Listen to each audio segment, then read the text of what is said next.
Welcome to Little Koi Out of the Frying Pan, Thriving After Trauma. This blog post is titled The Sinful, Rebellious Child. Trigger warning. Physical abuse trigger warning. Please read with caution. Here are just a few of the basic rules my family lives by. Women are keepers in the home, and it is unbiblical for them to work outside of the home. Dating is dangerous, and the parent-appointed courtship is the only safe way for children to get to know a future spouse. Bonus if the parents get to pick and arrange the person. It is a father's job to break the will of his children in order to mold them into God's servants. Children are not to have a mind or will of their own. That's what parents are for. The father has the final say and authority over who his daughter courts or marries. The public school system is corrupt, and the only path for a godly education is homeschooling. We were also discouraged from being friends with kids from those heathen institutes. Only men are allowed to work outside the home. Women are to dress modestly. Only women can prevent men from stumbling. I once told my elder brother I was sexually assaulted, and the first thing out of his mouth was, "What were you wearing?" Women are not allowed to have authority role in the church. I remember my mother stepping down from a worship director position because a man complained that a woman should not be telling men when to sit and stand during the song. Purity culture. Sex is disgusting outside marriage. Parents have the final authoritative say in their children's lives, no matter how old or independent the child is. I was not allowed to have platonic male friends. Entertainment was Christian-based movies and music only. I was not allowed to watch PG movies without prior approval, even at 17 years old. For example, the movie Walk to Remember was sinful because she married a non-believer at the end. Disney movies such as Aladdin and Little Mermaid were also sinful because they promoted rebellious women. Doing anything against the parents' advice is considered rebellious. Yes, even as adults.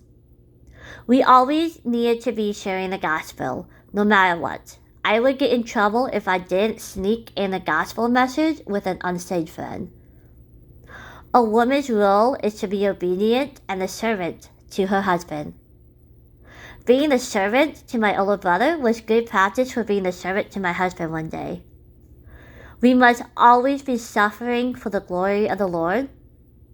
And children are to fear their parents because fear created respect. There are more rules, but this should give you a good idea of the rigid environment I was raised and expected to thrive in. Growing up, I remember begging my parents to allow me to go to college. I had nothing against stay-at-home mothers, but I knew that was not for me. My parents told me that college and career for women was outside of God's will, and it was a sin. As I approached my junior year of high school, my parents and I went round about my future. I begged and begged and begged for them to allow me to go to college. I offered to find scholarships, to pay for it myself, do all the paperwork, etc. Not only did they tell me no, but they would also tell me how rebellious, sinful, and worldly I was. My mother would shed tears and tell me I was breaking her heart with my sinful desires. While a lot of kids my age were breaking curfew or experimenting with drugs and sex, I was getting in trouble for my intense desire to expand my education.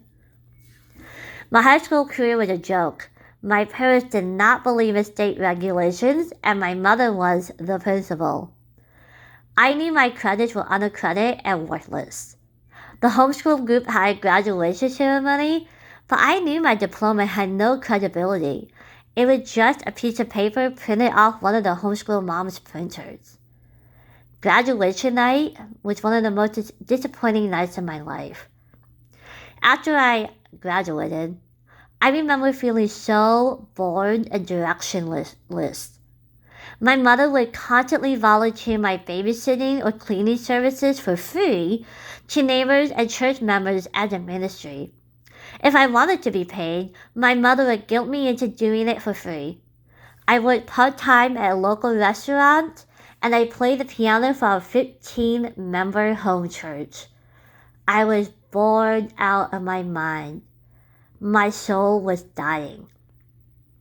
My parents expected a happy and joyful attitude despite this, and of course, gratitude because they were following God's plan for my life and preventing me from living a life of sin. They told me I needed to trust that they knew God's will for me and demanded from me to stop pushing back. So of course, I continued pushing back. They finally suggested I could go to Bob Jones University, which was a fundamentalist evangelical Christian university, and at that time they had very strict and legalistic rules and ideas that aligned with my parents' views. At this point, I didn't care what kind of college it was. It was college, and it was 1,800 miles from my parents. We lived in Tucson, Arizona. At this time, the college was in South Carolina. I was overjoyed. I was motivated. I was ready. This should have been the start of my dream come true.